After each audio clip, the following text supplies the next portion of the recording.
proud to be here, and after all of those amazing and powerful stories, and a comedian. I mean, okay, really, I'm gonna go out second to last to a comedian.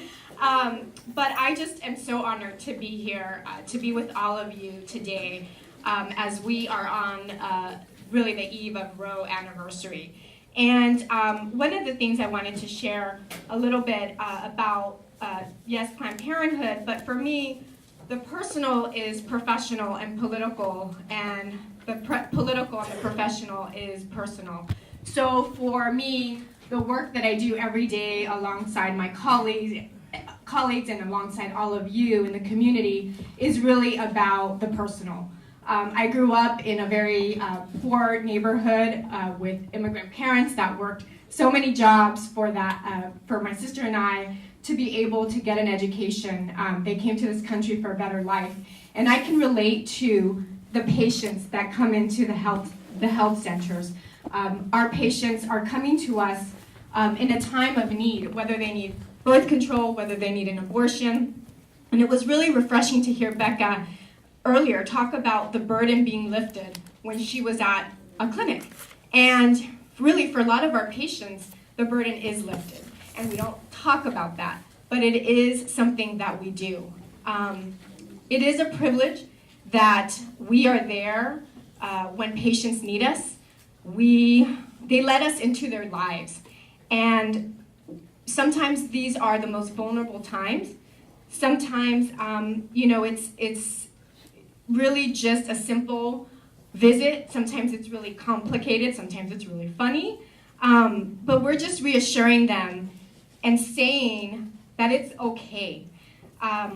We're going to take care of you, and we are going to be there for you no matter what. The doors will stay open, as our president at the National has indicated. There have been, as you all know, tremendous attacks on women's health forever. But, in the last 6 months, it's been really difficult to provide that care. And the comedian was talking about his experience at her, and now every time I drive, I'm gonna think about Popeyes and the breakfast place. I think it's called Jim and Jack's inside the. So PPLA's headquarters are right next door. But the attacks have been relentless. July 14th changed a lot of the world as we knew it in Los Angeles. Our health centers, we have 20 throughout the county. We serve about 150,000 patients a year. And we have about 1,000 calls that come into the call center. It is a massive, massive operation. And we are there to be to just make sure that patient is comfortable for whatever they're coming to us for. But the attacks have made it nearly impossible.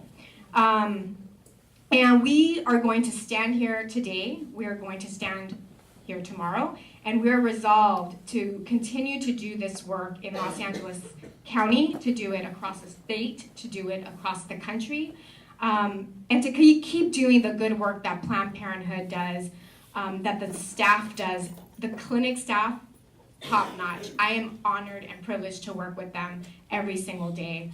I was talking to a La Opinión reporter before getting here, and they were talking about Roe, and they also talked to the Catholic Church, and it pissed me off because I'm Catholic, and that's gonna forever be my conflict. But so the reporter asked me, they talked to the Catholic Church, and the Catholic Church said that we were in communities, in Latino communities. We're just in Latino communities. And as a Latina, I said, well, yes, we are in Latino communities. And do you know why we're in Latino communities? Because there is a lot of health disparities in my community. And unfortunately, that's how it is right now. Even with the wonderful Affordable Care Act and Obamacare, there's still such a tremendous need, and in particular in the Latino community. So we're there because that community needs us. So she was like, that's right. The reporter got it. So I'm very honored to be here. The patients that we serve, every time there's a defunding vote in Congress, I think we're on the 7th vote as of last week, and what those Congress members are doing is disgusting. They, 90% of our patients are on assistance, government assistance, and so whenever they're taking a vote to defund Planned Parenthood, they're really impacting that young woman in that underserved community. And, you know, and by the way, that vote is for preventative services. So while we provide abortion services proudly, it doesn't even make sense. So thank you so much for coming together, for putting this on NCJW. It's an honor.